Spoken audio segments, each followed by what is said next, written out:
Kalau tak ada yang luar biasa, pelantikan Nejar Patria sebagai Wakil Menteri Informasi dan Komunikasi 17 Juli 2023 lalu sedikitnya bisa menjawab kegerahan rakyat Aceh terhadap Jakarta, terutama di paruh akhir kedua kepemimpinan Joko Widodo sebagai Presiden Indonesia.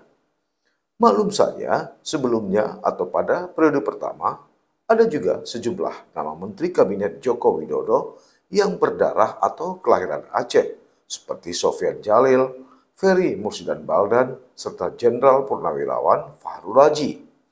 Begitupun kesempatan serta kepercayaan tersebut bukan hal baru atau pertama kali terjadi. Sebaliknya, telah ada sejak Indonesia merdeka atau di era Presiden Soekarno, Soeharto, Abdul Rahman Wahid, Susilo Bambang Yudhoyono, hingga Joko Widodo. Di era Presiden Soekarno misalnya, ada nama Mr. Teku Muhammad Hasan atau juga ditulis Teku Muhammad Hasan sebagai Menteri Pendidikan dan Kebudayaan Indonesia dalam Kabinet Darurat. Soekarno juga mengangkat nama Teku Yusuf Muda Dalam sebagai Menteri Urusan Bank Sentral merangkap Gubernur Bank Indonesia. Selain itu, ada juga nama Teku Muhammad Hadi Taib sebagai Menteri Perindustrian Dasar Indonesia ke-8 serta Menteri Perindustrian Kerajinan dan Tekstil Indonesia ke-8. Disusul pula Letnan Jenderal TNI Teku Muhammad Syarif Taib sebagai Menteri Perguruan Tinggi dan Ilmu Pengetahuan Indonesia ke-3 serta Menteri Pendidikan dan Kebudayaan Indonesia ke-16. Menjelang runtuhnya rejim Orde Baru di bawah Presiden Soekarno, ada juga nama Burhanuddin Muhammadiyah yang diangkat sebagai Menteri Penerangan Indonesia ke-18. Memasuki era Orde Baru di bawah rejim Presiden Soeharto, sejumlah nama juga dipercaya sebagai Menteri Kabinet Pembangunan. Ada Profesor Ibrahim Hasan MBA sebagai Menteri Negara Urusan Pangan ke-4. Ada juga nama Abdul Latif, putra Minang kelahiran Banda Aceh 27 April 1940 yang diangkat Pak Harto menjadi Menteri Tenaga Kerja serta Menteri Pariwisata, Seni dan Aturan sejak dahulu kala istiadat. Bergerak di era reformasi di bawah kepemimpinan Presiden Abdul Rahman Wahid atau Gus Dur, putra Aceh kelahiran Pidi 14 Juli 1948 yaitu Hasbalah M. Saad, dipercaya sebagai Menteri Negara Urusan Hak Azazi Manusia. Disusul pula putra berdarah Minang kelahiran Sigli 31 Desember 1945 Haji Bahtiar Hamzah. Dia dipercaya sebagai Menteri Sosial Indonesia. Berikutnya di era Presiden Susilo Bambang Yudhoyono ada nama Insinyur Jusman Safi'i Zamal, putra berdarah Jawa yang lahir di Kota Langsa 28 Juli 1954 ini dipercaya SBY sebagai Menteri Perhubungan Indonesia. Dari sejumlah nama tadi, hanya satu nama, yaitu Sofyan Jalil, yang boleh disebut bernasib mujur. Dia bertahan pada dua presiden, yaitu SBY dan Joko Widodo.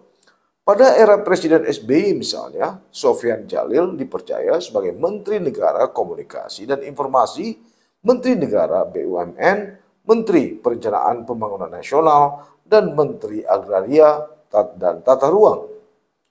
Meski begitu, masuknya pria yang lahir di Aceh Timur 23 September 1953 ini pada dua presiden tadi ternyata tak memberi atau mewariskan sesuatu yang lebih atau berbeda untuk pembangunan dan kemajuan Aceh. Disusul kemudian Insinyur Mustafa Abu Bakar. Dia didapuk Presiden SBY sebagai Menteri Badan Urusan Milik Negara yang ke-6. Ada juga nama Azwar Abu Bakar sebagai Menteri Pendayagunaan Aparatur Negara dan Reformasi Birokrasi Indonesia. Hadirnya mantan Gubernur Aceh ini sebagai Menteri sebenarnya diharapkan oleh rakyat Aceh akan lahirnya sekolah STPDN atau IPDN di Aceh. Namun hingga kini dan Azwar berakhir sebagai Menteri, harapan tersebut belum juga terwujud. Kini di bawah kepemimpinan Presiden Joko Widodo, Sejumlah putra terbaik Aceh juga sempat dipercaya sebagai Menteri Kabinet Kerja maupun Kabinet Indonesia Maju. Sebut saja ada nama Dr. Andes Ferry Musdan Baldan. Almarhum dipercaya sebagai Menteri Agraria dan Tata Ruang Indonesia. Disusul kembali Sofyan Jalil sebagai Menteri Koordinator Bidang Perekonomian, Menteri Perencanaan Pembangunan Nasional, serta Menteri Agraria dan Tata Ruang. Terakhir, untuk jabatan menteri ada pula nama Jenderal Purnawirawan Fakhrul Razi sebagai Menteri Agama. Namun, masa kepemimpinannya tak berlangsung lama. Jenderal bintang 4 ini terkena reshuffle dari Presiden Joko Widodo. Kini yang tersisa hanya Nejar Patria, Wakil Menteri Informasi dan Komunikasi dengan sisa masa kerja 1 tahun lagi. Itulah nama-nama menteri dan kabinet berdarah dan kelahiran Aceh dari Soekarno hingga Joko Widodo.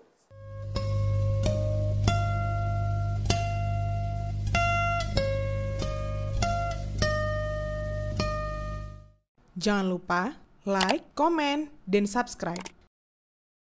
Serta aktifkan lonceng notifikasi.